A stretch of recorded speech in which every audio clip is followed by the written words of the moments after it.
Certainly is. It's Mori, incidentally, that has it. Emanuele Mori, the Italian, will be backing up Rui Costa, who's our pick for today. Look at Cavendish. Yeah, Cav wants some of this as well. Maybe he thinks he can get more tomorrow. It's 3, 2 and 1 seconds up for grabs as well. Don't forget, at the intermediate, and Mark Cavendish has gone for this, picking it up as well. There's Kittel wearing green. Kittel goes with him, and in fact may well just steal the 3 seconds, 2 for Cav. But good policing there, and if it all comes down to sprinters, well, green jersey points, of course. Cav just tried to take Kittel to the barriers there, but Kittel motivated for bonus seconds and gets some. We'll see how the quick men go up this mountain, eh? Back to you in 30 for British car. There we are. Told you. That is apparently a mimic of a Swiss village near Lake Geneva. Can't really see it myself, but nonetheless, it's a busy old place with a bit of whitewater rafting. Why don't you? 7, 6, 5, 4, 3, 2, 1, and you're live on British again. Full approach then. This is where it gets very busy, just about to pass Green Mabazala, the sort of relocated Swiss village, they say. You can do whitewater rafting and the rest of it. More of a white knuckle ride, though, for those who are on the approach. This is that sequence of little roundabouts off the highway as the road gets narrower and we hit the foot of the climb. It's not finished just yet as we go past that sort of mimicked Swiss playground, they say. I think you need a bit more snow and the odd Toblerone, I think, but other confectionery is available. There is the Green Mabuzara, and there is the climb that they are racing for at the moment. It's coming around the car park section. As soon as they emerge from it, though, it gets very, very serious indeed. And in fact, the approach speed at the moment, incidentally, Mark Cavendish has just been pipped for the final intermediate sprint of the day by Marcel Kittel, who wears the green jersey. It's because of the bonus seconds up for grabs, 3, 2 and 1. So 3 bonus seconds going to Kittel. So he narrows the margin to Mark Cavendish, but neither of them will be, of course, up for it overall, but they could be in the battle for the points jersey tomorrow. So there we are, and plenty of points, not just seconds, up for grabs today. 12 kilometres remaining then, and we leave this area, and Kittel leads. There we are. Sorry, that's the result of that intermediate sprint. We'll factor in how those points stack up for you a little bit later, but we'll get back to that at the end of the show. But 11.8 kilometres here, Brian. We suddenly go to single highway, and it's our incline that we're going to deal with. And finally, we unwind these sort of pesky intersections and start climbing proper. And you can see the pace as everyone wants their teammates around them at the moment. Movistar and Sky out the front. Yeah, Sky looking after Kenny Ellison in third place there, and Quintana right up there in third place of the Movistar riders.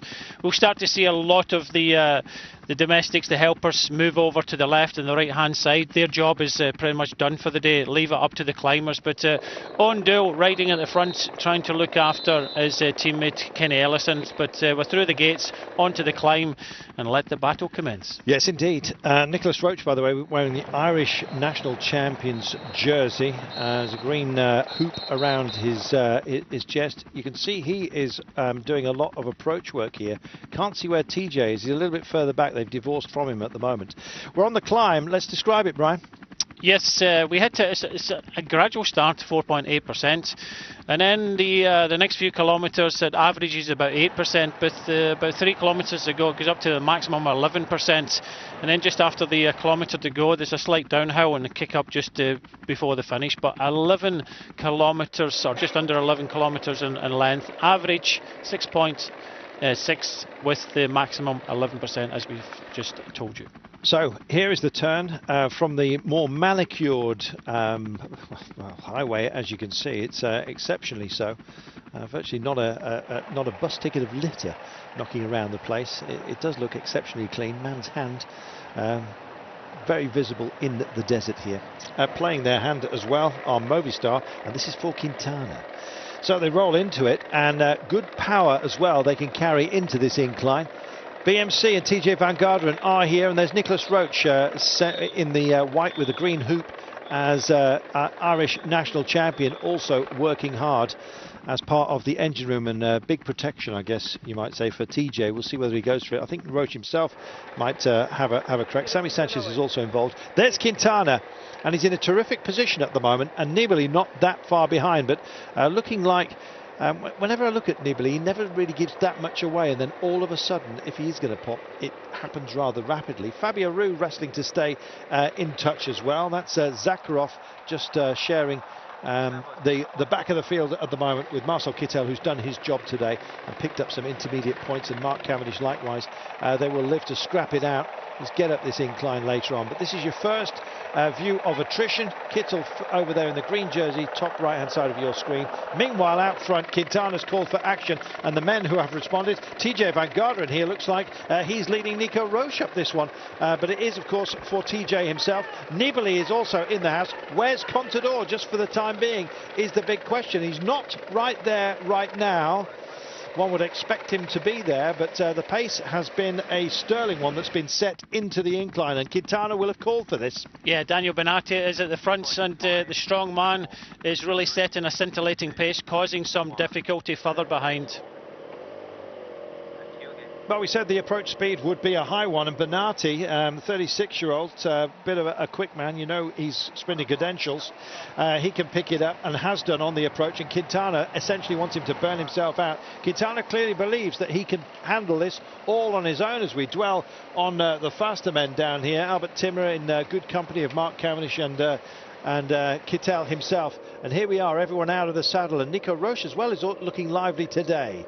Aru is here, but a little bit further behind, and for the time being it's still a question of checking who's about, and Quintana just drops back as if to keep an eye on those around him. Andre Greipel, who of the fast men takes a climb better, I think it's fair to say. Oof. Maybe all with that for the classics, but this could be a classic push now by Nairo Quintana, and he's going very early with 9.3 to go. Talk about kicking sand in everybody's faces. The question is, who can stay with him when he's in this kind of mood? And away he goes. Contador is being guided up here. Contador just bouncing. Haven't seen much of him, but he's timed it very well, and that's why Quintana has had this response, and off he goes. Good effort by him. He's eating into this mountain and then just eases up, sort of breaking the rhythm of everyone around him, and now there'll be a bit of a stare down as they look into each other's eyes to see who's got what it takes to live. It's a newly crowned... He goes again, just over the other side of the road, and is it going to be just a two-horse race, this one? It's Contador and Quintana at the moment out front. Remarkable. It's a newly crowned South African champion, Reinhard Janse van Rensburg, setting a pace, because he's got Mohamed Kudus just behind him. But that was a big, brave move by Quintana. Contador up for it. Kreuzwick coming across now. So a lot of the GC riders being caught on the hop by that attack, but looks as if Reinhard Janse van Rensburg setting a good tempo. A lot of riders in difficulty now. Still a long way to go.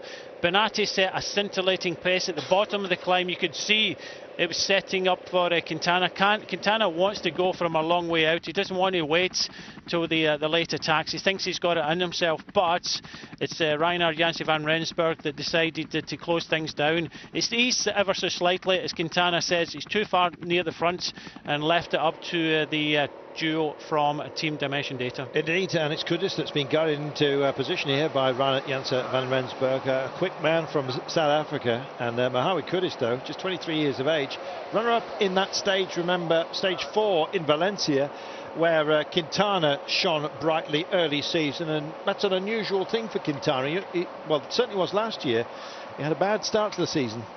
He's come out with a bang after winning in Valencia, but runner-up on that crucial day was Kudus, and he's clearly maintains very good form, and he's embedded in right here. Good to see Kreiswijk as well. He was adjusting his shoes a few moments ago as if he's waiting for an explosive moment. We'll see whether the men from Lotto Jumbo, the man from Lotto Jumbo in the yellow and black, can do something here. 8.3 to go. It's still very cagey. And look at Quintana and Contador.